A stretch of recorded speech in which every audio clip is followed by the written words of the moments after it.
Ready to call the order. The meeting of the Public Safety Human Relations Commission is 6 p.m. We'll do the Pledge of Allegiance. Everybody stand.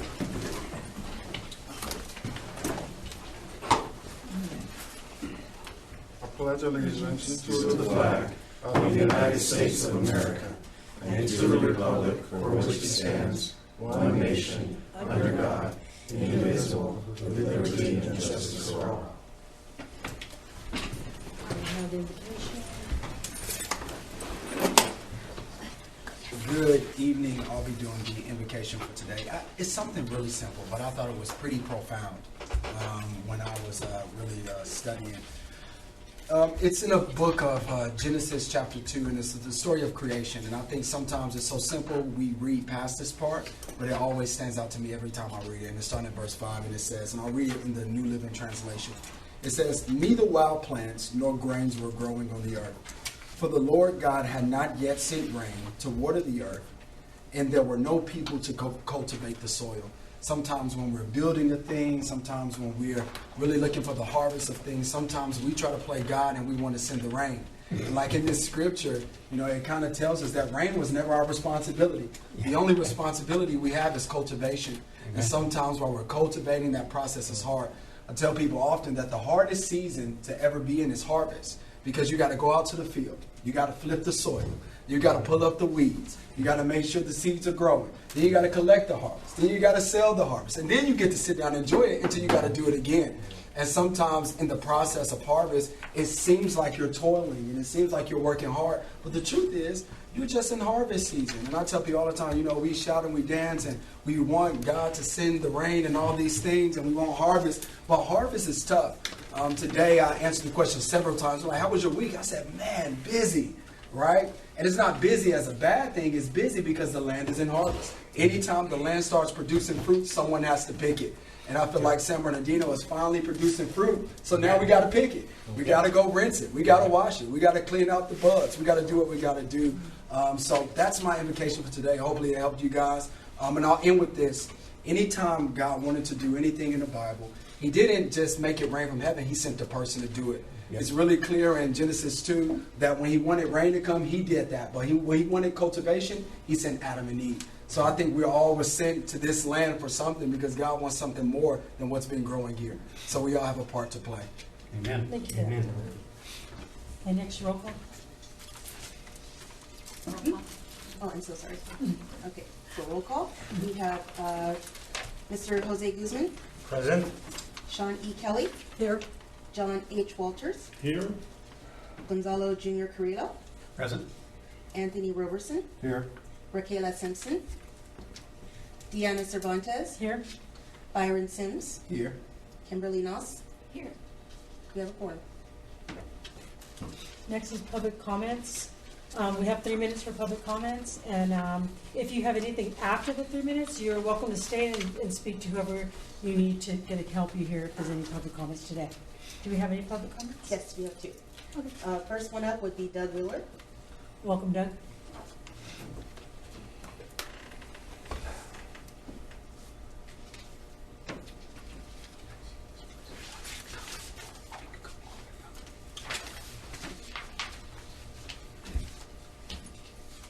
Where do I push? Doug Wheeler, Doug Wheeler. the Neighborhood Association President in Belvedere. I have a couple of items that I need to speak to about in the area and also out of our area in a sense. One item is the situation that we're having as street vendors, sidewalk vendors, whatever you want to call them, on Highland Avenue, west of Rockford Street, which is out there just west of Victoria. This will be at the 2600 block of East Highland Avenue, basically. What we have is a vendor, just like we have all around town, but this vendor seems to want to take up the entire sidewalk in front of the, well, I have the note here, it's actually called the self-storage property, and it's called the Cube Smart Self-Storage Center. Now, this is, like I said, at the 2600 block of East Highland Avenue. The actual number is 2650.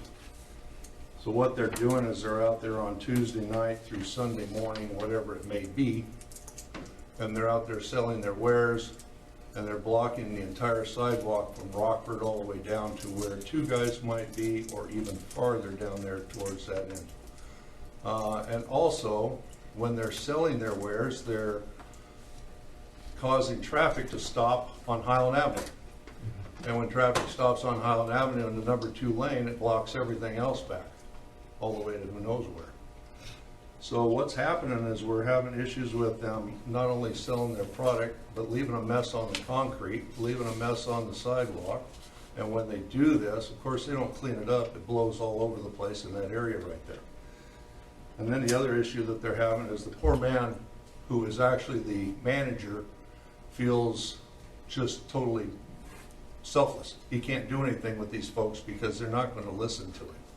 So what happens is his property is getting destroyed by these folks because they're using his property, they're using the sidewalk, they're using the street, all in this area right there.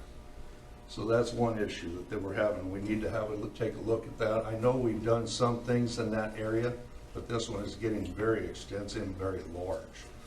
I have another situation that I've been brought up to, is they're asking me about, is on Valencia above Highland Avenue, we have a median in the center. Well, that median's been like, looks like somebody went in there and destroyed it, turned it upside down. They've got light poles that are broken. It's just a mess. And I know that I've talked to one of the council people, and he says that they're planning on planting rocks in there. Planting. Well, that's nice. When? And also, are they going to fix the lights that are there? Don't know. I hope they do. But it's rather dark. And when we use that area, and we're in that area at night, you can't see anything really. I mean, it's nasty. I'm aware of that one. Your 3 minutes is up, but if you can write down the additional what you had left over, and then we'll discuss it. We'll leave it with Ward. The Valencia is my ward, I believe, and then Ward 4 is the vendor. We got a little bit of everything. Yeah, so I'm aware of the light that has been called in. So, but we'll talk to you after if you want to stay, Okay. or if you want to leave your number, and then we'll call you. Okay, well, somebody has my number. And we'll meet got you. it. Yeah. We'll meet you wherever you need to meet. There you go. Thank you. Thank you. Thank you for. Thank you, Doug. The next speaker. Okay, our next speaker is John, I'm sorry if I say your last name wrong, Schollenberger. Perfect. Welcome, John. Welcome back. Good evening.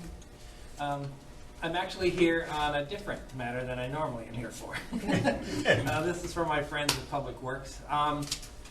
The street, West 21st Street, between E, F, and G. I would think that's the West 500 block there, because my friends are 521 West. This street is sorely in need of repaving. One of the family that was supposed to be here with me that lives on the street, I think they got their times mixed up. One of the residents has been there for 23 years. She's a very responsible homeowner there and has a triplex there, and her and her husband set the example of what building owners should be in our city. Their building is well managed, well kept up. They're wonderful people in the community, and a lot of the community spoke to me about this need when I was canvassing during the mayoral campaign for the candidate that I wanted to support. They said, yeah, Sandra Ibarra was at our NAC meeting, and she's the council person for that ward. She said because she lives on that street, she can't initiate that because she said it's a conflict of interest for her to do that. So Sean Kelly, the wonderful person from the second ward here, suggested, hey, let's have a discussion about this here at the commission's meeting and bring it to the table, and let's get the conversation started, because that's how it gets done. So just wanted to put that out there. I do believe we will come back next month with more of their community, but it's something that truly needs to be done there. I mean, my suspension has almost been wrecked on my car going down there to visit my friends that live there. So that's pretty much it. And then, as always, thank you guys so much for what you do. This isn't a paid position. You're volunteering your time for the citizens in the city of San Bernardino. And it's not time wasted, it's time well spent. So we really appreciate it. Thank you. Thank you. Thank you, John. Thank you for bringing us your attention. Thank you for representing your, And Your residents. any information you can get to your ward commissioner, no, is it mine? It would be in your ward. Oh, okay. But I'm getting the conversation started. The community over there needs to talk Okay. to Sean Kelly. Okay. They Okay. need to. Mr. Chair, may I ask a question? Sure. Of public Kelly? works? Where is it on the, I know the city has a list of pavement coming up. Do you know where this might be on the list for the paving? I wouldn't know, I have to check with our project manager. So if we can get exact location, maybe even address and address. And then we'll Okay. check and see where it's on the list, because I think the city does have a list going on. We of usually do have a list of locations that are going to be we have paved. our, every So if we can fiscal get that period, too. so, if it's on there, then we'd be able to let you know. John, do you have an address? Well, my friends live at 521 West. They live there. That's the starting point. Right, that would give us the street. Yeah. Thank you. So again, thanks a lot, guys. Really You know, we'll follow up appreciate with it. you. Likewise, thank you. Thank you. And no more comments, further comments? Okay, we can move to our consent calendar, approval of draft minutes. Everybody got them? Did we review them and have any questions on our minutes before we motion to approve? Do we have a motion to approve the minutes for July 10th, 2023? You have to. Motion second? Second. All who are in favor? Aye.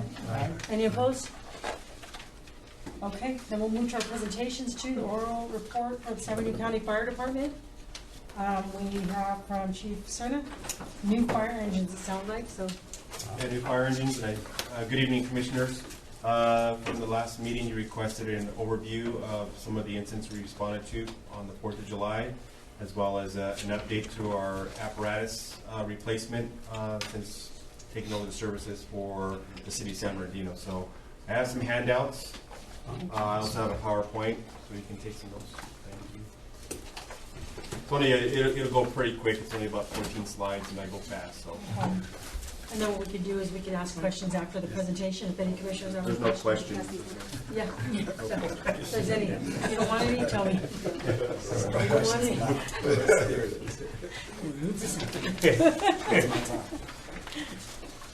And this evening tonight is our Battalion Chief, Dan Wooters. He works out of Fire Station 224. He's one of your battalion chiefs here in the city.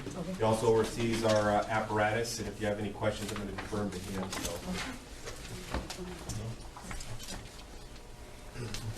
So, you making that? Yeah, just a minute. All right, we can go to the next slide. Okay, this is just an overview of the apparatus replacements that we have in the city. And again, if you don't want to turn your back, it's right through the slides there, so that way you can start right here, but it's pretty handy. Yeah, I want you to do. So the three apparatus I'm going to touch on are Type 1 apparatus, which is more for urban, suburban type of responses. Those ones that you see on a regular basis, you'll see a picture of it. Usually they carry about 500 gallons of water. It's more for structure protection and structure fires, as well as EMS calls. Type 3 fire apparatus are all-wheel, four-wheel drive apparatus that more serve the wildland mission for our organization. And then our hook and ladders, you guys seen those with the folks in the back. Next slide. So this is the Type 1 fire engine. As you can see there on the left, I just wanted to highlight the fire stations. I apologize, I should have put the addresses so you know exactly where those stations are, especially for the wards. So I apologize for that, but if you want to ask those questions, really, if you look at the number of apparatus that you see there at each one of those stations, pretty much you'll see on the list coming up, all of them have been replaced in the city since 2016 for the most part. The next slide there kind of gives you a good view of our ladder truck. We ordered 2 ladder trucks. They should have been delivered already. Unfortunately, we had a manufacturer error in design, but we anticipate the first ladder truck to be placed in service this fall, I believe, and the next one coming in shortly thereafter. We have 2 in the city, and overall in the entire county fire department, we have 5, 2 of them located here in the city of San Bernardino. Next slide. These are the Type 3 engines. You can see the configuration is slightly different. Shorter wheelbase, a little higher. This is, again, we do have that wildland interface here in the city, as we're well aware. You can see there, those are the 4 stations they're assigned to, and again, brand new engines. These are called Type 3s. The next slide there just kind of gives you an overview. You can see utility vehicles there, a medic squad. I know it's a little small font, but that's why I wanted you guys to have that slide there in front of you. But you can see at the bottom there, since 2016, County Fire has invested $17 million in brand new fire apparatus throughout the city. I'll give you a minute to digest that if there's any questions on that Little slide condos there. rolling around, huh? Hmm? Our little condos are rolling around the city. They are Did you say county or city? county. These County. are county apparatus, yes. Okay. But they're all dedicated and assigned to the city. The advantage for us being forward-looking, and when we do apparatus replacement, we look 3 to 4, 5 years out. Actually, an apparatus average lifespan is 10 years, right? Frontline service, 15 years. And talking to our fleet manager, if we wanted to order a fire engine today, automatically 5 years for build out. Oh, wow. So timing-wise, it was perfect for us. Next slide. So I'll pause there on the apparatus side. We're going to get into the 4th of July deployment. Is there any questions related to any of our apparatus replacement or questions related to any of those Any previous questions? slides? We'll start over here. I just have a question, sir. Mhm. Do you go by years of service on the vehicle or by mileage when you guys are replacing these engines and stuff? So years of service, and I'll let Chief Wood maybe touch on what the methodology is Okay. on how we move apparatus around, especially in our division. We're extremely busy. Okay. So ideally, what you normally do is you put a frontline service of 10 years and then 15 years as reserve. Okay. Here, because we're extremely busy, we Yes. want to kind of balance that mileage with slower stations. Maybe, Chief, you can maybe touch on what that methodology is. Good evening. My name is Dan Wooders, and I'm one of the battalion chiefs in the northern part of the city. So one of my areas of responsibility for our division here in San Bernardino is apparatus replacement. So to speak a little bit about how we rotate engines and the service life, our core stations, so station 222, 224, 226, and 221, those are our busiest stations. So the way we try to prolong the life of the apparatus is, as we get a new piece of apparatus, we'll put them in at those core stations. They'll run for probably a couple of years, and then once we order more engines or apparatus to replace those, we'll put the newer ones back in those core stations, and then we move those existing engines out to the slower stations to help prolong their life. So they may not run as hard as they do in those core stations, but it does prolong the life and allows us to get that 10 years out of those units. So I'm understanding it right, it goes by the years instead of the. Yeah, there's a NFPA, if you've heard of that, that's a recommended service life is 10 Yes. years. Yes, And okay. so the service life is 10 years, and then the recommended life for a reserve unit is 15 years. Okay, got it. And those are recommendations. We do have some in our fleet countywide that may be older, but we look at the mileage. There's a number of things that come into play when you're looking at replacing apparatus. Mileage, whether you're having issues with how much you're spending on maintenance, Oh, yeah. those types of things, all kind of come together and help us come up with a decision on how to replace apparatus. So I understand you have four core stations in the city, and then you move it out from Yeah, there. that's what we call our core stations, Okay. those stations that are really the workhorses of The city. the city. Yeah. Okay. Thank you. Walters? Go ahead. You have any questions? No. Okay, Guzman, do you have any questions for us? Just clarifying with those core 4 stations, where are they located? Just out of curiosity, what ward? Okay, so Station 221 is going to be on 3rd Street. You know, the headquarters we have there on 3rd Street. Station 222 is over on 9th. Okay. And then Station 224 is up on E, just above Highland. And then 226 is on Del Rosa, just below Highland. Okay. Thank you. And Chief, any questions? I have no questions for you, Angela Roberson. Yes, I just got a couple questions. I know you talked about the 5-year kind of build out, also the 10-year shelf life. Can you talk about your preventive maintenance, what that looks like for the apparatus throughout the city, right? Sure. Because the way you take care of the apparatus, it increases the shelf life, correct? Exactly. Can you kind of talk about that? Yeah, part of our preventative maintenance, we have a daily, weekly, and a monthly preventative maintenance schedule for the, at the station level. So every day when a crew is on duty, they check out the apparatus, and there's a list, we have a checklist that they go through. And really, you make sure that it's in good operable condition, and that it meets all the DOT requirements. And then we have weekly checks and monthly checks that are a little more extensive. And then we also have our shop that's over off of Lena. We have mechanics that come out and they'll do the, oil changes and things of that nature. And any major repairs they handle over at the shop over there off of Lena.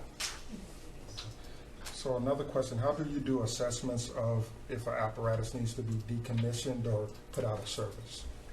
So really, it goes back to that service life, those factors I was talking about earlier. So service life, mileage, wear and tear on the vehicle, how much are we spending on maintenance? Are we spending a lot of money on that particular unit, like we're having issues with it? So it's a number of those things that we look at, and that's how we determine whether we're going to replace it or not. Thank you. Just one, you guys obviously are county, so our council doesn't have any say in regards to the allocation of funding. Just a quick question, do you guys have enough apparatus? Because you say San Bernardino is one of your busier cities, so do you guys have enough? Yes, we do have enough. Yeah, we have enough. We can always use more.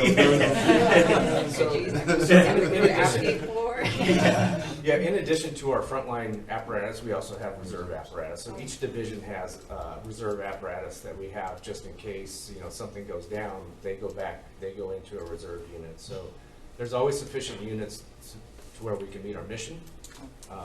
But I think with any organization, it's a struggle sometimes to find funds to keep up with the necessary replacement.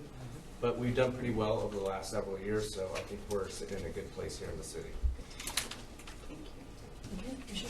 Yes, I just have one question. I seen that you said the core stations, and I was trying to place them by ward. And I know for the 6th ward, since that station closed a while ago, is it sharing a station with Muscoy, or how does that usually process? You're going to have to help me out with the 6th ward. So Which that's station like are you Muscoy. You talking about Medical Center? Center. You talking about Medical Center? Yeah, Medical Center. Okay, so yeah, that station was closed prior to the annexation into the county fire district. So yes, Station 75, part of that plan for service for that annexation was that 75 is going to service that area. And that's why we included on that spreadsheet to show that even though that engine is sitting in Muscoy, it still serves areas of San Bernardino. Do you know if there's any thought or goal for placing another fire station in that ward? So we're in the process of developing what we call a standard of coverage document. One of the things that I did when I first got here, I know when Chief Muncie was here as well, we're looking at really our deployment model to see if we can make some adjustments. Obviously, it's contingent on a couple of factors, one of them being FP5 and where that moves forward as far as where it lands on the litigation piece. Yeah. The big aspect is the funding part. But developing and adjusting our deployment model is part of our strategy as we move forward, which I'll present hopefully sometime in the next few months on what that looks like. Okay, looks like we're good to move on to your next part of your presentation. Thank you. And then this is just a quick overview of our response. I know it was mentioned, okay, what did we do as far as response and as far as, and I'm going to kind of take it globally and then condense it down to our efforts here in the city.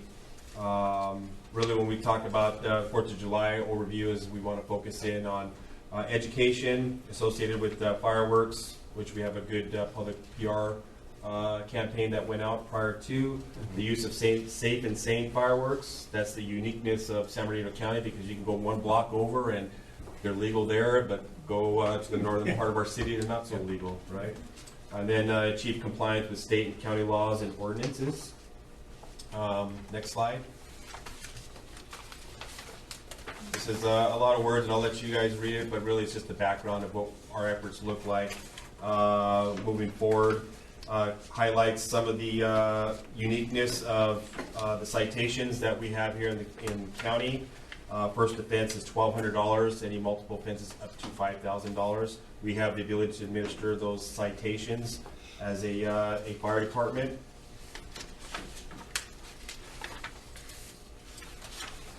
Next slide.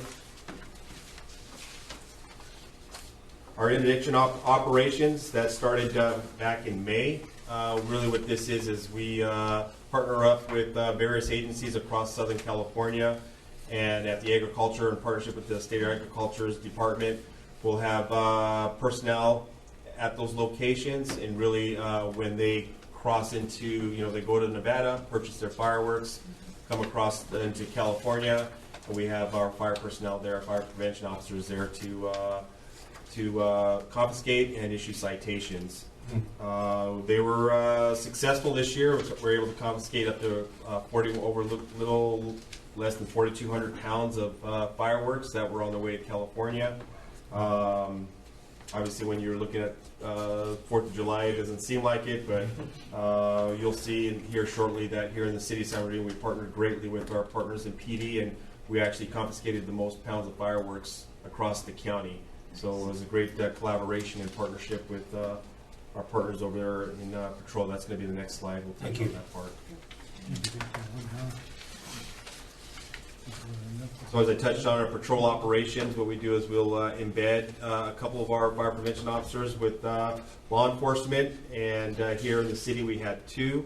And then looking at the statistics that I was able to pull last month when I got the report, as I mentioned, we here in the city, we were far ahead of everybody else in any other city. So to me, I think something that you guys should be proud of from us. And we also issued up to $7,500 worth of citations. Oh, wow.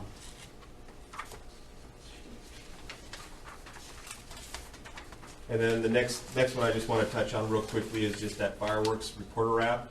I was not aware we had this app available for us here in the county, but it's a good reminder for next year if you want to share with your community members and residents.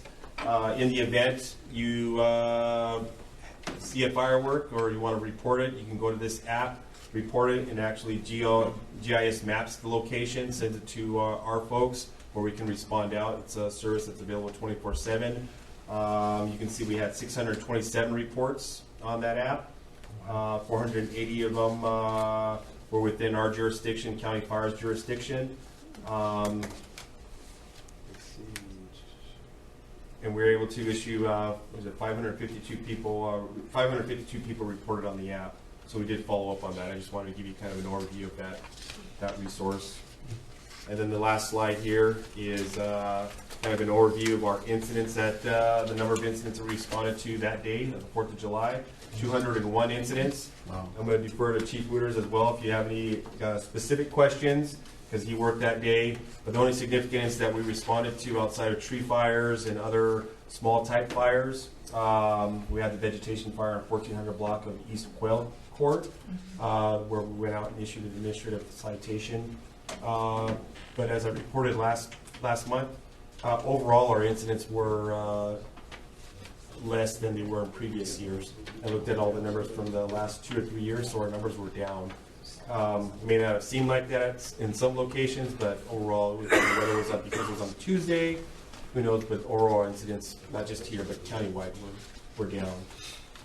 And then lastly, I'd like to share, we are opening up a new fire station, 226. County issued, the Board of Supervisors issued a PO, so in 1 year from today, it should be done.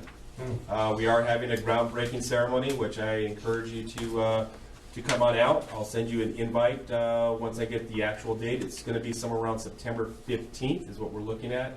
But it's the first fire station being built in the city, I believe, in close to 30 years. I think the closest one was 231s, which was built somewhere in the 80s, I think in 86, I believe. So, Proposed site? Proposed site? 226 on Del Rosa. The existing site. So if you're familiar with the area, there's a fire station in the front there. The location is going to be towards the rear and is in partnership with our public works partners. So yeah, we'll start construction September 11th. Actually, we'll start seeing some construction there. Thank you for your report. We'll start with commissioners on this side, if there's any questions regarding this. We'll start with Sims. No? Commissioner Roberson? I do have a question. So for the incidents, do we have them broken down by ward from the fire incidents on the 4th? I requested that heat map. I'll provide that through the agenda for next week. Okay. Because I think that would help when we talk about, where the fireworks are being kind of, throughout the city, kind of dispersed, right? Because, I'm from San Bernardino, so I know where certain wards, they get the most fireworks by virtue of the neighborhood, right? So that would be great information to have. And also, again, I want to caution you on that because it could be a little bit inaccurate because there's some parts of the city where safe and sane are legal. And even though people may not know that, we may respond to that area and it might check a box or it actually might serve as an incident number. So I'll leave that asterisk there because that could be deceiving. No, I agree, and I think it would be great to see what the numbers are with the safe and sane, because I drive by and it wasn't a lot of people buying safe and sane fireworks. So that would be great to see as well, because I know a lot of our nonprofit organizations kind of support those. Yes. So that would be great to see what those numbers are as well. And then maybe if it's not too much work, maybe let it give us an idea of where the stations are in our wards. Yeah, I have So that that our map. commissioners can know what fire stations are in their wards. That would be good. Okay, Commissioner, any questions? Couple of questions. On the penalty that for $12.50 up to $5,000, who actually assesses that penalty? Does the fire department? Yes. Okay. Our Office of Fire Marshal. Okay. And I think the reports are critical. I was never aware that our incidents were down.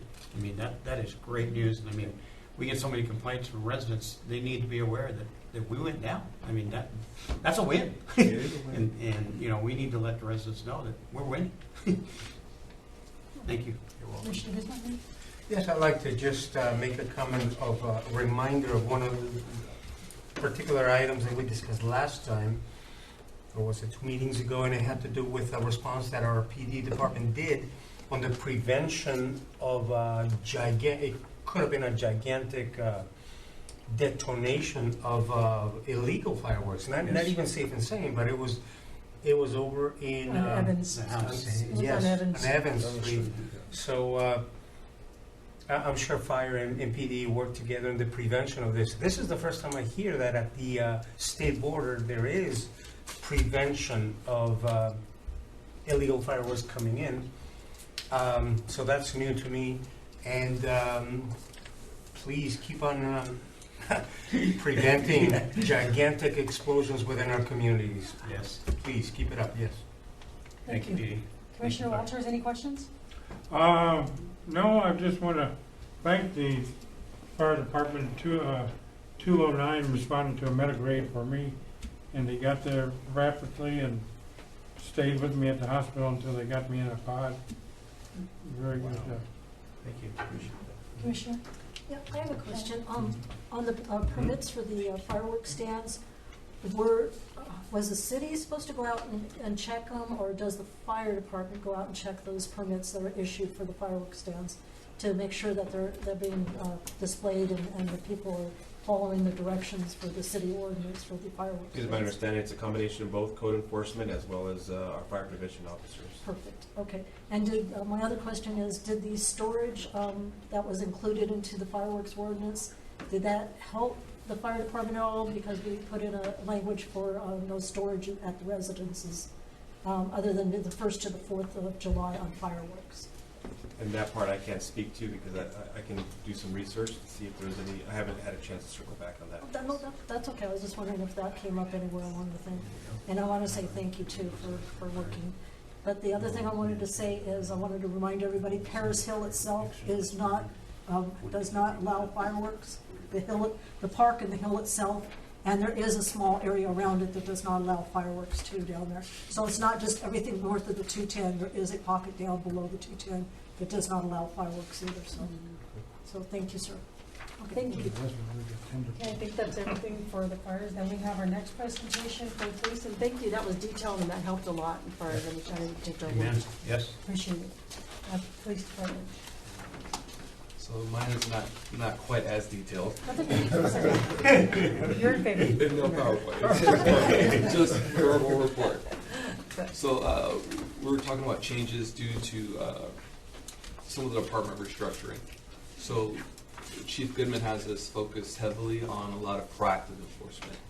So rather than sitting back and being reactive, don't get me wrong, we're still responding to calls, but rather than sitting back and just being reactive, we're very much proactive. Exactly. One of the new teams we started a little over a year ago, the Multiple Enforcement Team, or MET team. If you ever see on our social media where they just put something out, I think yesterday, where they recovered like 6 or 7 guns over the course of the weekend. Yep. They have the little emblem that says SMASH on it and the little half circle thing on there. That's those guys. We've also partnered with a lot of other agencies. Again, credit to the chief. He knows a lot of people in the county. So we've hosted multiple sweeps where we'll have 80 cops from all kinds of different agencies. Redlands, the Sheriff's Department, Colton, Fontana, Rialto. And they'll come and work in our city for a night and we'll just do a clean sweep. The last one we did, I want to say, was in June. I think we made a little over 30 arrests. Got a bunch of guns off the streets. Probation. We've also had several probation sweeps since over the course of the last year, basically since the chief's been here. I don't have any stats from that, but similar data, amount of arrests and firearms recovered. We also have officers that work on specialized task force right now. Again, that's another approach that Chief Goodman brought to the table that we implemented. We received grant funding for something called Project Safe Neighborhoods. Again, if you look at our social media, you'll see a lot of the arrests for firearms and different proactive approaches, and they'll say something like Project Safe Neighborhoods grant. That is a competitive grant that we compete for against everyone else in the country, and we have been consistent in winning a huge chunk of that funding over the last 2 years. So I want to say last year we got about $400,000 worth of funding, and that's strictly proactive overtime enforcement in high crime areas. I was just notified last month that we just got awarded an additional $200,000 that will be going to council to get approval to accept the grant funding. So we'll be continuing those programs as well. And the last thing, change-wise, is the increase in recruitment. So some of our strategies have changed. We're a lot more transparent and we're heavily involved with social media as well as the news.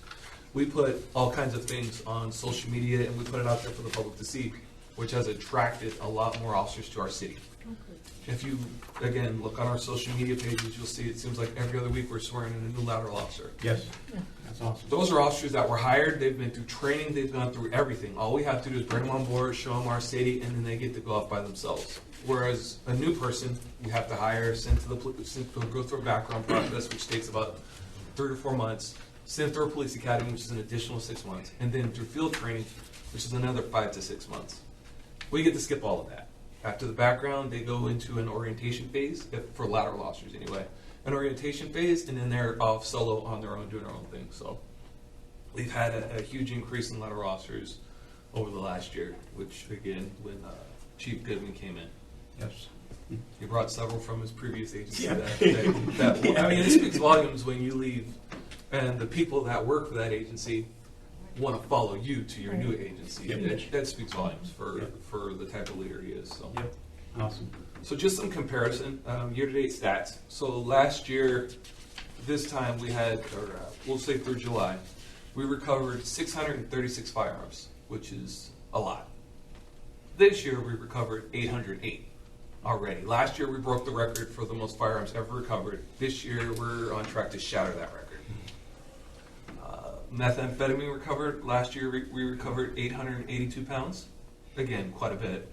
This year we've recovered 5,748 pounds. Wow. What, 5,000? That's a huge increase. Correct. 5,748 pounds. And that's just through July. What was 2022 number? 882 pounds.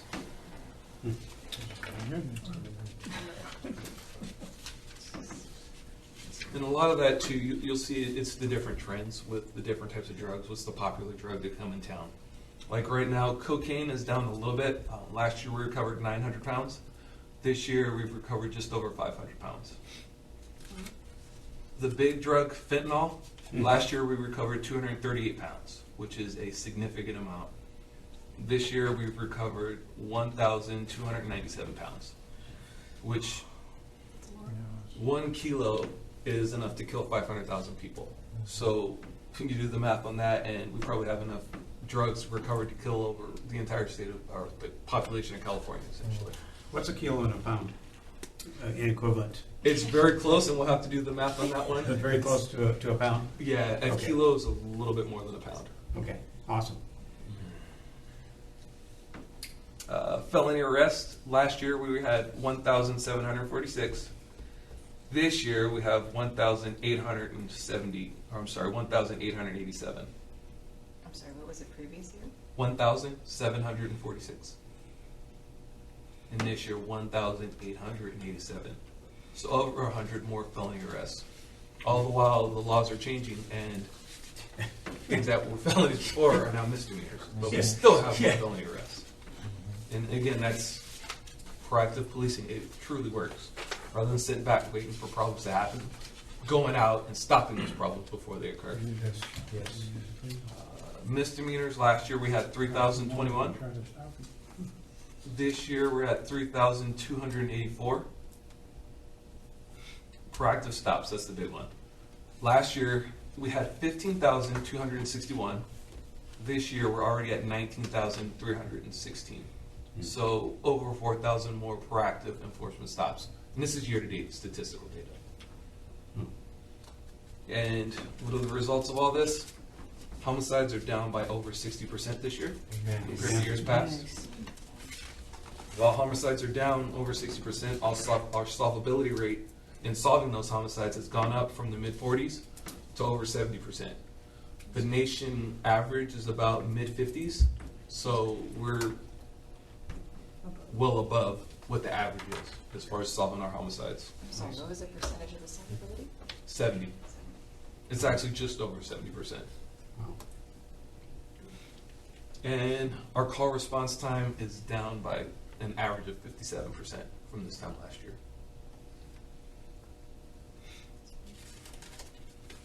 All right. And that is it for me. Okay, and we'll start, see if any commissioners have any questions. Commissioner Kelly? I have a question. Yes, ma'am. I think there's a bill out there, SB 50, talking about the traffic stops and trying to adjust how you guys perform the traffic stops. Is that still going through their legislative stuff? Yeah, there's several bills out there. I don't have all the numbers on them. I know there was one recently that actually died, where they were trying to eliminate the use of canines. Yes. Yeah. I saw that one too. Yes. So we don't advocate for or against different bills. We're completely But I was just wondering if that neutral. one goes through, is that going to affect your, you'll be able to be proactive traffic stops? Absolutely. Huge. There's some of the laws that have recently changed. They eliminated 65322, which is Yep. loitering with the intent to commit prostitution. Yep. As you drive down G Street, right now 6 and G, we used to be able to stop, and Yep. just for loitering and Yeah. the elements being met, and now we can't. Okay. Jaywalking. I pulled some data earlier for the chief. That law got eliminated. We can no longer stop people for jaywalking. Yeah. Meanwhile, our pedestrian deaths from fatal traffic collisions are up this year. Yeah. Go wonder. So then the public should be kind of paying attention to the laws that are potentially coming up and contacting their congressman or senator or whoever to let them know if they agree with it or not agree with it. So Absolutely, it best to can be be informed. given some information along the way and kind of mix that. Okay, that was my question. Yeah. Thank you. Okay, Commissioner Walters? I have nothing. Okay, Commissioner Guzman? I'm still processing this information. This is both horrific and awesome, depending upon Right. Yeah. prevention, being proactive, active. All of that I'm still processing, and it's deep. So Yeah, thanks. Okay. And keep in mind, sir, it's we talked about it a couple of meetings ago. We post everything online now as well. Part of it being proactive. Every month we go in and we update where we're at with call response times, the amount of firearms recovered. All that data is published on our website. Commissioner, may I Yes. continue? Commissioner Goodman. I guess not so much. I'll make it into a question. You spoke about the San Bernardino Police Department, not being able to be for or against a bill in California. I've done advocacy work in my past personal history directly at the state capitol, and I understand how things go through. Would you even? I'd like to hear what from inside the department, what prevents you guys from being advocates for your own selves, and if so, whatever those restrictions are, what can we, who are just volunteers and who are in touch with our citizenry, what can we do? What can we pass on? I'm very bothered by the G Street situation. I am very bothered by the other things that we just mentioned. Advocacy. What can we do? So there's as a police officer, I don't take a political stance. We're politically neutral because ultimately, whether senator, assemblyman, council person, they ultimately they establish the law, and my job is strictly to uphold said law. Now, police associations might be a direction you might look to for some form of guidance. Okay. As far as different laws that are coming out, because they're not acting on behalf of the police departments. If that makes sense. I'm sorry, let me follow up. In terms of the citizenry, I guess we can rouse up the citizens at the block level. Okay. Social media, Social media. the police associations, police bargaining groups. They sometimes they will post different information about different assembly bills or Senate bills that are being proposed. Okay. Commissioner Crew. I think it's very critical that we as commissioners be out there notifying the public on some of this stuff to let them know, because it's great we have the information, but there's only 9 of us. If we could go to neighborhood associations, Coffee with a Cop, National Night Out, and tell these people what's going on. I mean, that's the key, because right now, unfortunately, the PD, the Public Works, and the fire department are getting a bad rep because they're not looking at all the results we heard today. And the typical San Bernardino person thinks, you know, we're a mess and we're not going forward. We are going forward. We're making a lot of progress. I mean, PD, fire, Public Works, I mean, we are making a lot, but the city in general, I mean, when we have 220,000 people in the city and we get 10% to vote, I mean, 200,000 people don't have a clue. And I believe, as being a commissioner, it's our responsibility to tell the public what's going on and back our PD, back our fire, back our Public Works, and let them know we are doing a good job. And I hold myself accountable if we go backwards. And when I hear these reports today, the typical San Bernardino person doesn't believe we're going forward. And they need to know that, because it's critical. It's critical that, you know, I talked that in our committee, we ought to fill this room with residents that have issues where we can address it, because you can go down to the council and you can talk to your blue in the face and you're not going to get an answer, and nobody's going to put it on the agenda, and nobody's going to get follow up. Or if you bring it here, we can actually put it on the agenda and get you an answer. And I mean, I wish we could fill this room with people and turn their cotton picking bad attitude to a good attitude, because we are very proud of our PD, our fire, and our Public Works. They're doing a hell of a job, and it needs to get out there. Thank you for that, Commissioner Crew. Commissioner Everson? Yeah, I just want to make first a comment and a couple questions. I just want to say I think this is the most I've seen PD be involved with the community. I know they're doing a big event with the Inland Empire Pastors. I'm looking forward to that. I mean, just having, you know, just having conversations with the community is huge. Yes. And it goes a long way. And I think that right there is making such an impact on our community as a whole. So I want to commend you, Captain Carrington, the chief. And I think it starts with the leadership. Yes. And I think that's very important. I think we got an incredible chief now, and I think you can see it throughout the city. within the engagement from the PD.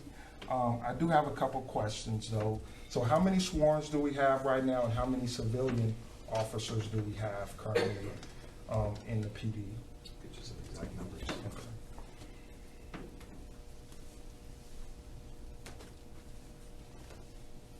$265, I guess, $270. Close, but I think it's a little higher than that. Yeah.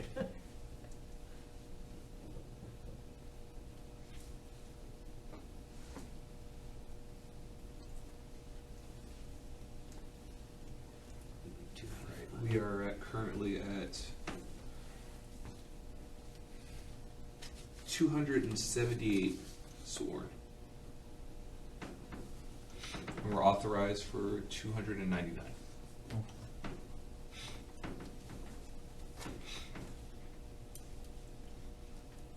And the professional staff, we are at 133. And we're authorized for 144. Getting there. And then the other question, Captain Carrington, and I know I talked about it, is about the cultural relevant training for officers in the city, right? So I think, you know, as we're engaging with the community, you know, I think it's important, you know, that our officers understand the wards that they patrol, the neighborhoods that they engage with. So I think that's important. You know, I know I would want to advocate that cultural neighborhood kind of relatively training for officers. Yeah, one of the things we try to do is we try to get different officers. We have our standard district resource officers, but we also try to utilize some of the different officers to go to some of the different events. We have a bunch of guys that are homegrown for the most part as well on the force nowadays. So who better to police the city than the people that grew up there? Of course. Know it's their town. They have a little more vested interest in the city. Thank you. Sir. Thank you. Commissioner? No questions. I just can't give you guys enough kudos. I've been in the city a very long time, and it's refreshing to hear that we're actually going in the positive direction. Yes. So thank you very much. Yes, ma'am.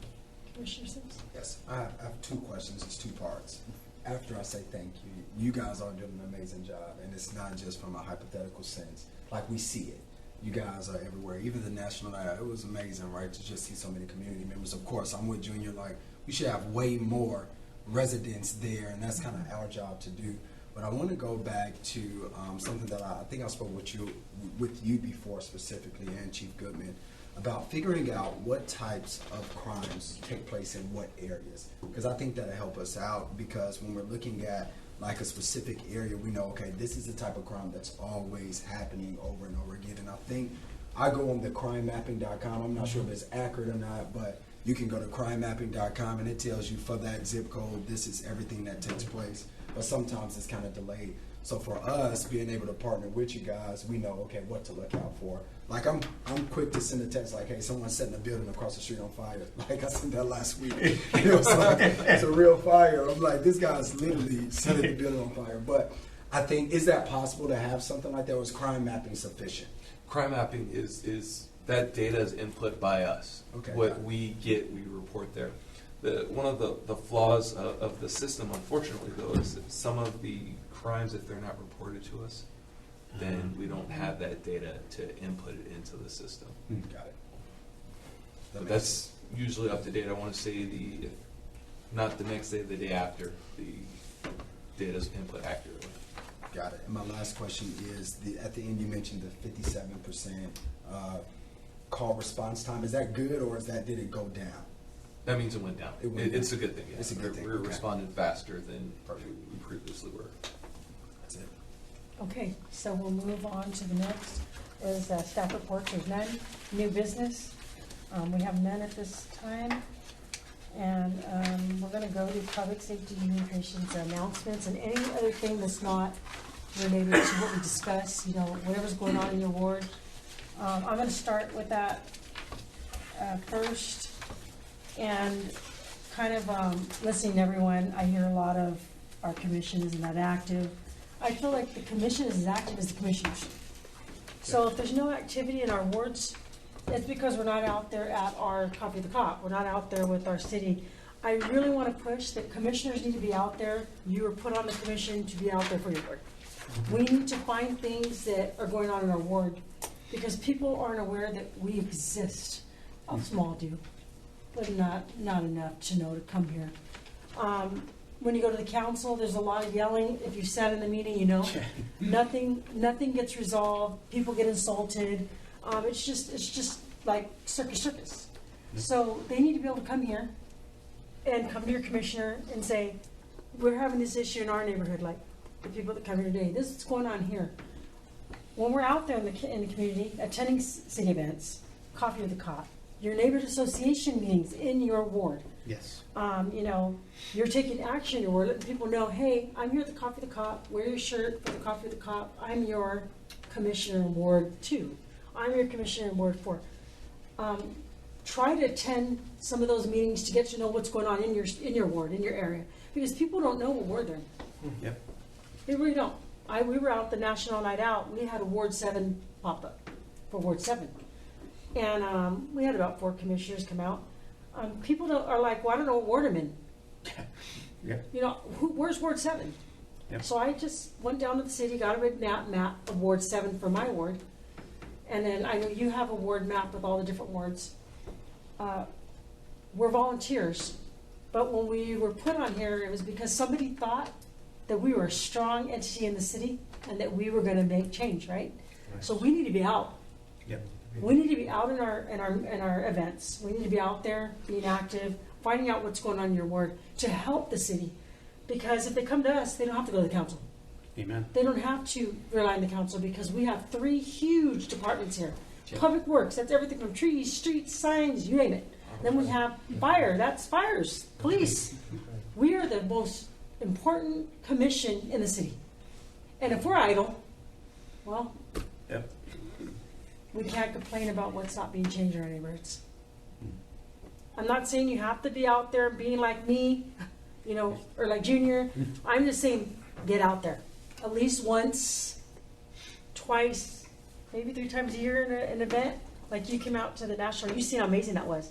We had a booth, it was amazing. There's people out there, people will have questions. They don't know who to go to. They have to know we exist in our ward. Hey, this is Ward 4. I call him and say, hey, this is your ward. I'll handle it, but you think you want to take it, and he does. He says, hey, it's my ward. It's your ward. Hey, would they come up here? This is partially my ward and Ward 4, this issue with the vendors. I'm aware of that issue. I see it because I drive my ward. That's one thing I do. I drive my ward 2-3 times a week. But not everybody does that. I drive through my ward and I go, what's going on in my ward? Because I don't want to get the call. I want to see it. No, there's an issue here.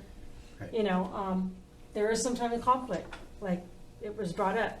Some of these council members, or even me in my Nina area, cannot just come and say, hey, Nina's on fire. We need this out here. I'm not just serving Nina, I'm serving Ward 7. Yes. Right? So we got to get these people to come out and come to us. Right? Huge. If you don't have a shirt and you need one, let me know. The shirts are important when we go to Coffee with the Cop. We're having a big Coffee with the Cop tomorrow. Try to get out there. It's all eastern, northern. If you know, you should know where you're at. You're either eastern, western, northern. You know, they combined one, and they're all going to be there at Elks. The district attorney's going to be there. Your DROs are going to be there. Everybody you need to talk to is going to be there. Even Chief will be there probably. He shows up. Yep. He shows He'll up be there. to a lot of the Coffee with the Cop. Get out there, know what's going on, and who's standing there going, hey, nobody's listening to me.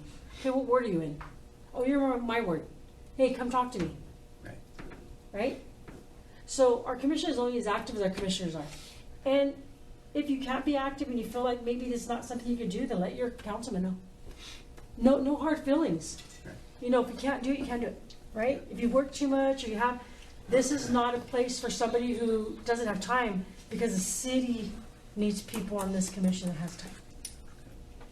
Right? That's just my view on it, you know.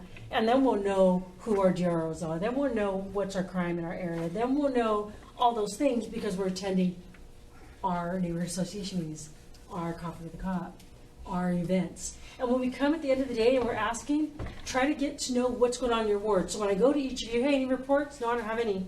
Well, there's something going on in your ward. Yeah. Let's find out what's going on in your ward. Right. What is your councilman doing? What is going on in your ward? what crime is active, who's calling you, what's going on. The homeless issue, we already know is an issue, right? Now you've seen the lawsuit. We're in another position, right? Where we're violating people's rights.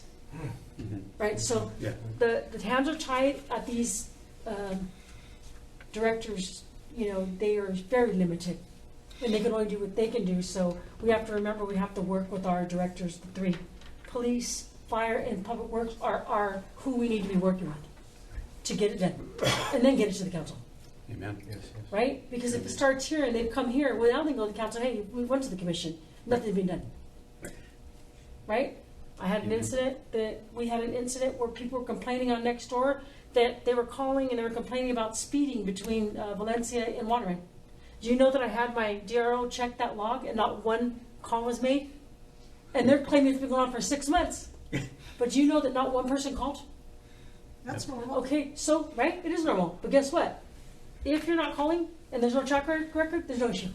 Because you didn't have the time to even call PD whether they show up or not. Create a track record. Tell your people when they come to you and complain about something, I need you to call. Send a CRM, I need you to do something so that there's a track record. Now they go, okay, police and fire go, oh wait, now there's a record. Now there's an issue, let's send people over there. But when there's not an issue, documented, we can't blame our police. Right, or our fire, or our public works if you're not turning in those CRMs, right? So that's just my spill. Thank you to police. You guys are doing an amazing job. Yeah. Yep. No, really, with these numbers, if somebody doesn't know, let your ward know. Next time you go to the neighborhood association meeting, next time you go to the whatever, let them know we are, because when they go out there, they get yelled at, they get put down. The website's amazing. Follow them. They have a website, you follow them. I see everything that's happening daily. Follow them. Get on your neighborhood associations, attend neighborhood associations, so you get to know what the issues are in your neighborhood. That's just what we have to do. Somebody comes, make contact. That's my ward, call me. Let's go down there and see, drive down there and see. See it for yourself.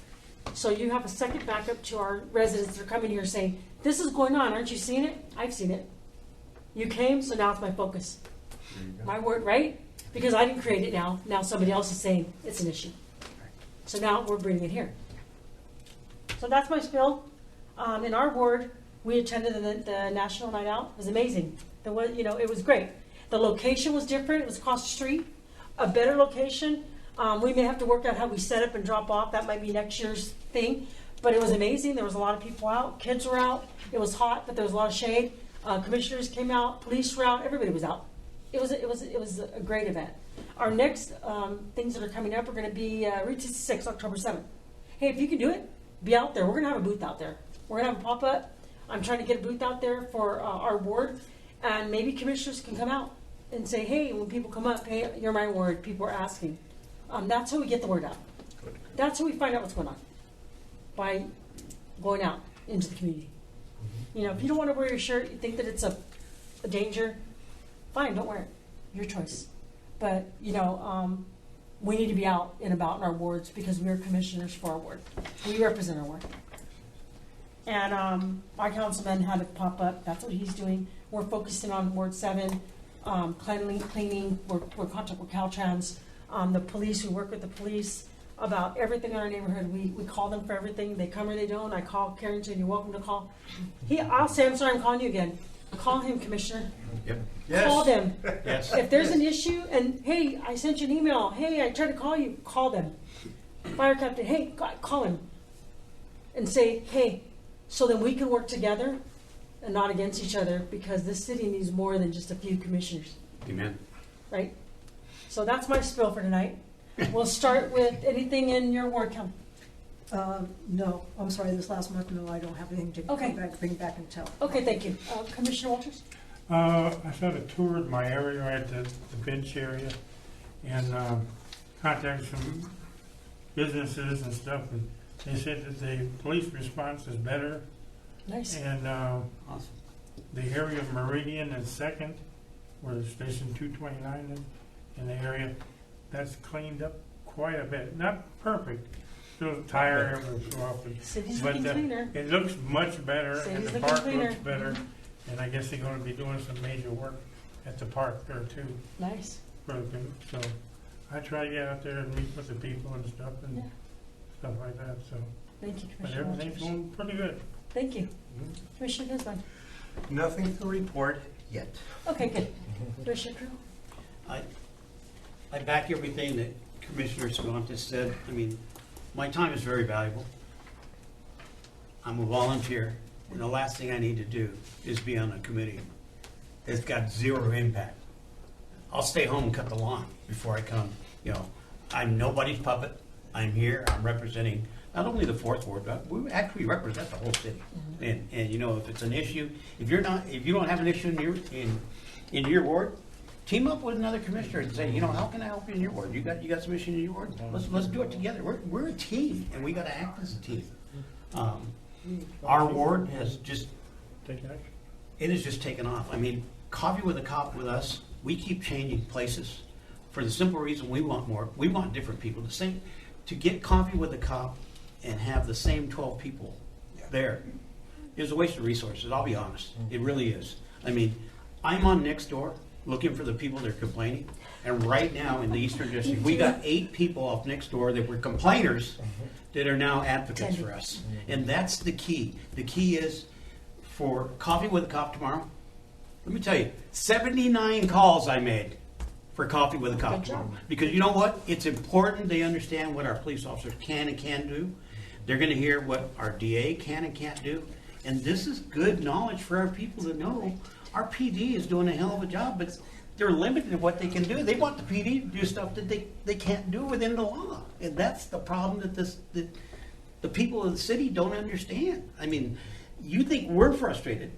Can you imagine going to the academy, being taught what you should do to the criminals, and getting hired, and you can't even do what the common sense thing is?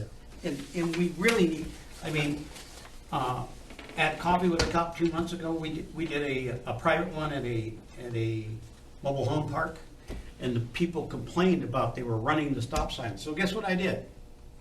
I went and got a chair, plopped my butt there for an hour, and watched people.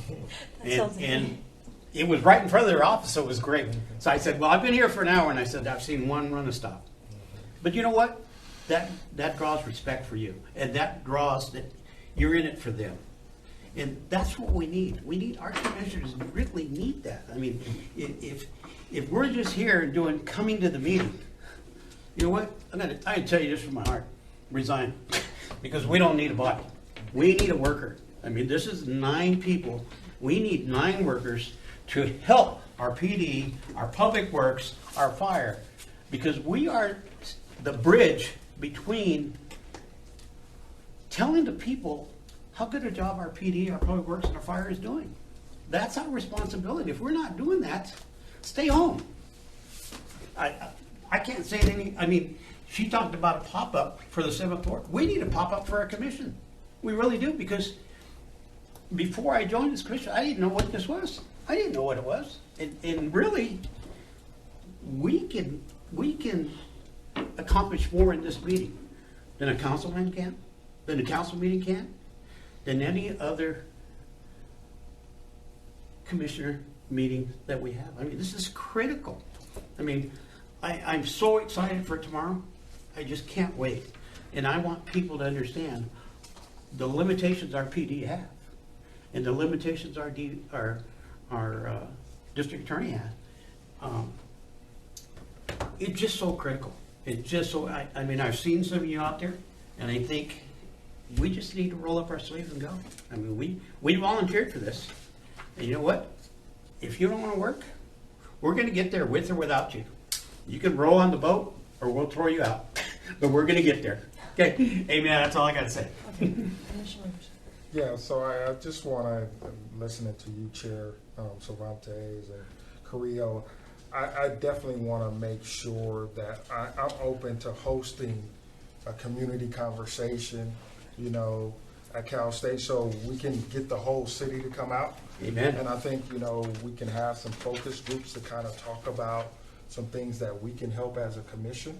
Amen. You know, so I'm open to provide a space for us to kind of engage our citizens of San Bernardino. Awesome. So just let me know that I'll definitely do my part in that, you know, in making sure and providing whatever resources I need to to ensure that, we are supporting. And like you said, it's not about the 5th Ward, 6th Ward, 7th Ward. This is all of us in this together. Yes. So, I think it's important to start having conversations. And I think, being, engaging with our community. So that's what I'm open to host, a community conversation. Good. Yeah. That sounds like a plan. Yeah. Last month, I attended the Verdamont Neighborhood Association. We had our PD there and the nice. fire chief. It was a great conversation, and I thank you guys because the communication and that bridging the gap between our law enforcement, our fire, and the community is so important. Yes. So they were there. It was a great roundtable discussion. It did get a little spirited. My ward is a little fiery, but it was great. I think it was a lot of gearing towards being solution-oriented, which is great.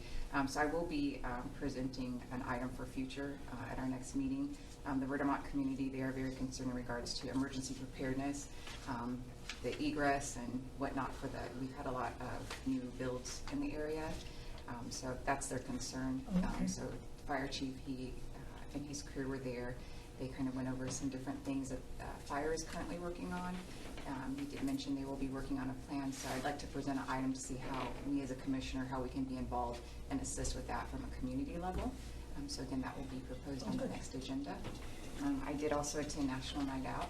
Thank you, PD, for not having 3 different ones. Last year it was 3 different ones. So I went to 2 of the 3 last year, and they're good. So it was nice to have it at one central location, and it was a lot of fun. It was so nice. Yes, my babies enjoyed it a lot, so thank you. I did also attend another meeting with the fire chief. This was another great conversation. He attended, and you guys hosted, I believe, the meeting with the pallets.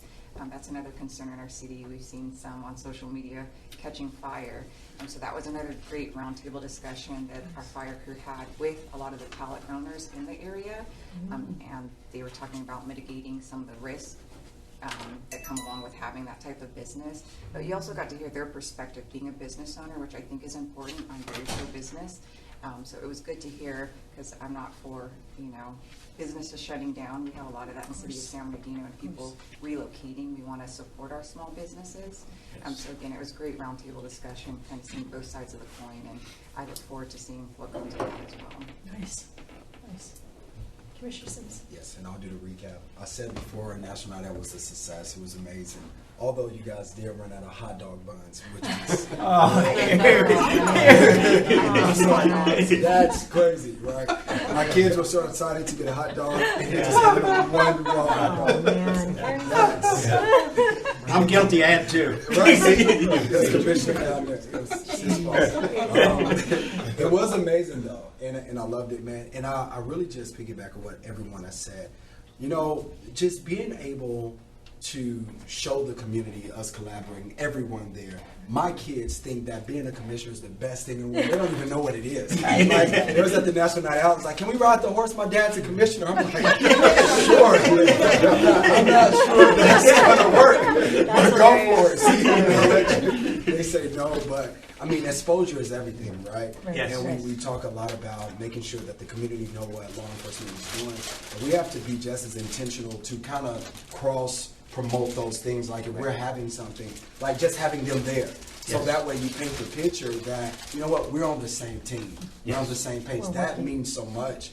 And one of the things that I was thinking about that's coming up, as a church, we're deciding to go to different parks and just be at the park.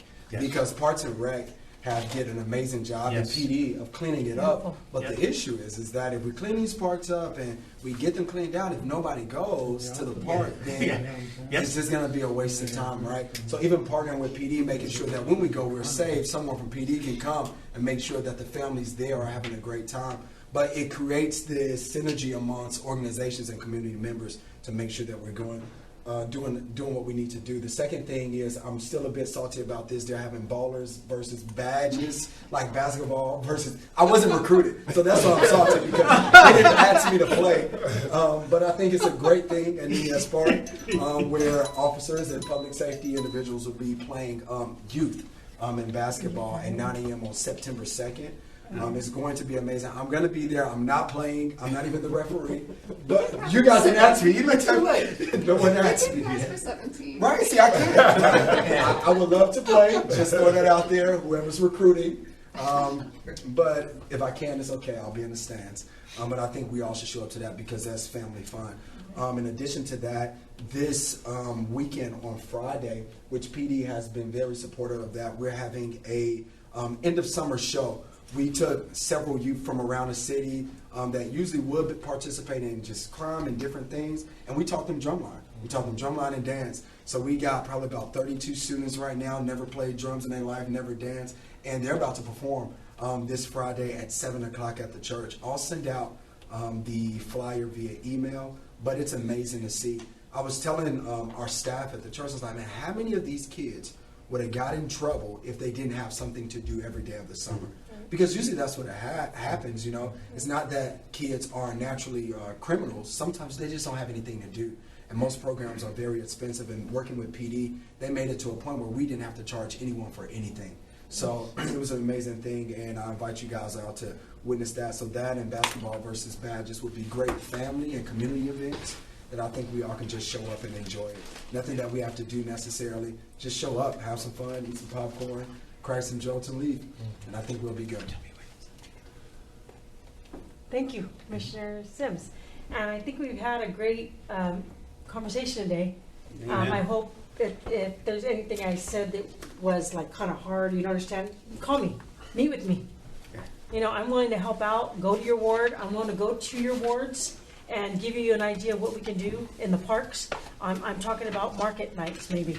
I'm trying to look into that, because if we get more activity at those parks that are beautiful now, we'll get more people to come. Yep. So there's a lot of ideas that I'm having that, you know, if you need any help in your ward, I'm so willing to come out and help you in your ward. Or, you know, even if you need anything, I'm there to help. So I think we had a good, productive night. And I think, Junior, you just had one more quick thing before we go? Yeah, I got actually a couple of quick things. I mean, just stop and think, if we came today and we asked PD what's happened in the last month, and they said nothing. Or if we asked fire department, what happened in the last, oh, we're fine. Or we asked public works, we're fine. How would you feel about that? When I look at our agenda, see nothing on the agenda, we need to get to work. We really do, because we need to get some people here. Public speaking, we need to take our commissioners and go to the council meeting and put our mouth in what we believe. We need to endorse our PD, our fire, and our public works, and let the public know that they're doing a good job. I mean, if one of us could speak at every meeting and just say, you know, and just get that out there, I mean, it's a positive thing. I mean, one last thing. Is the fire department doing a fire training at the old McMahon's building on Highland that's all burnt down? Nothing planned, no. Okay. Can we address that, or who do I talk to address that? Well, let's wait till after the meeting you can talk to. Okay, good. Okay, I'll talk to And you. we'll be good when you take Okay, it to. awesome. Okay, Thank- guys, it looks like we're ready to adjourn. We didn't get a Oh, chance that's to- right, sorry. Public Works. Thank you for jumping on. You're like, hey. Hey, I'm sorry. me. I'm Yeah. sorry. That's okay. I'm so used to Okay. being so quiet. You're so quiet. Go ahead. Okay, so I just kind of want to let you guys know, so you can let the residents in your areas and your general wards that street sweeping issues, we've moved that over to O&M division, so the operations and maintenance division. So if you have any issues with street sweeping, or if any of the residents do, then they can go ahead and call the O&M division. That number is 909-384-5045. 5045? So we've merged the street sweeping. We moved it from our environmental division to the operations and maintenance division, which is pretty consistent with other cities around us. The street sweeping is usually a part of their operations divisions, so that's where we've moved it. And then also I kind of want to do a little bit of a PSA. If there are residents that have issues that have to do with their payments or overall accounts with Vertec, that they need to call the customer service line for the Vertec division that's covers the city of San Bernardino. There seems to be some confusion where a lot of people believe that we have information about their individual accounts. We don't. The city does not retain that information. That is all with the private company of Burtec, who does that. If they have any issues with pickup or like missed pickup or any kind of billing issues, they need to call their customer service line. That number is 909-804-4222. 4222. And then if they would like to, they can email, like if it's something that they have pictures of or if they want to complain about, the email is city, so CITY-SB, as in San Bernardino, and admin, ADMIN, at burtec.com. So citysbadmin@burtec.com. And that's where they can address their issues with Burtec. Awesome. What might be happening is when you Google the trash, city, San Bernardino trash, it goes straight to the city. Yeah. And what it's doing is you're clicking that link and then it's showing other numbers that people are probably going, oh, this is the trash. They're thinking that it's the city's handling it, because I noticed when I did that, because I was messing with the website, it went straight to the city. 3847272. You go there, you click, and then the email, and it tells you to call them. It shouldn't. It should have the Burtec. So maybe our ITT tech can whoever handles that change that. For which area? Okay, so if you just go right now and you Google City of San Bernardino trash, it'll send you to the city website. So it immediately. And it's giving you the 3847272 number. Because I know the 804 number, and one day I was going to call for my trash personal pickup, like an extra pickup, and it went straight to there. And go, why is it going here? It didn't go to Burtec. So maybe have that link not go to the city. Because it's hard, because we don't have that much contact with people to say we can tell who we know, but to say, hey, you're trash, that's kind of hard. Yeah, if anybody comes. But if anybody does come and then says you there's need an to have the issue, but that might be available. something we can do at the IT level of the website, because it's sending them straight to the 3847272. Okay. Yes. That's And- probably the issue. And I'm also working on getting that, the street sweeping, making it a category in the CRM database. Right now it's Oh, not. awesome. So that system is handled by a totally different department, but I'm working on making it a category, so that way it'll be active, so it'll be something that, they can ask questions or Awesome.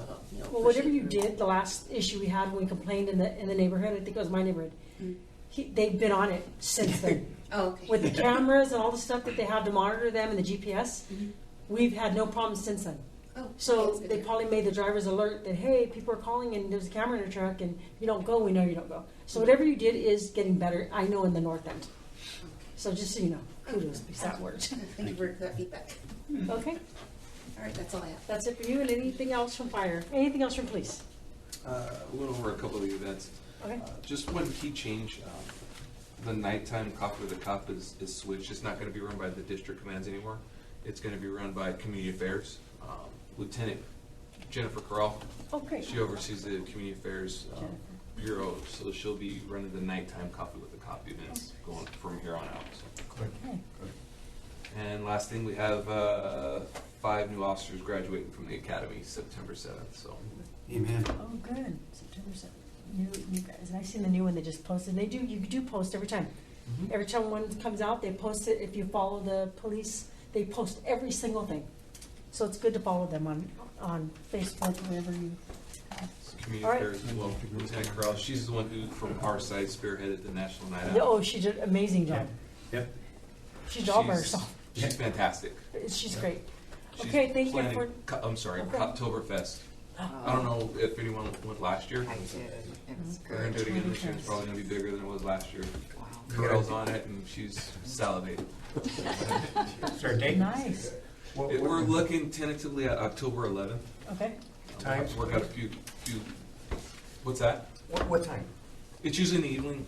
About 5 o'clock is typically when it starts. 4 to 7. 4 to 7. 4 to There you 7. go. We're at that last year. At the police station. It's basically an open house. Okay. Chief opens up the back lot and some of the doors of the station. to They welcome the community. decorated, they decorated. Yeah. It was truly impressive. I hit that corner, I was expecting for it to be something small, like. Yeah. I hit the corner, I was like, oh, wow. Yeah, the It was really good. Animals and everything. Yeah. My little girl, she enjoyed herself. Nice. I'm sorry, you said October what? 11th. It's a Wednesday. Tomorrow. Okay, if we're done for the night, guys, if somebody motion to adjourn, Motion to adjourn? second, Second. Al Guzman second, and everybody who's for it, hey, we're all for it, right? All right, guys, it was a nice night, good night tonight. Thank you.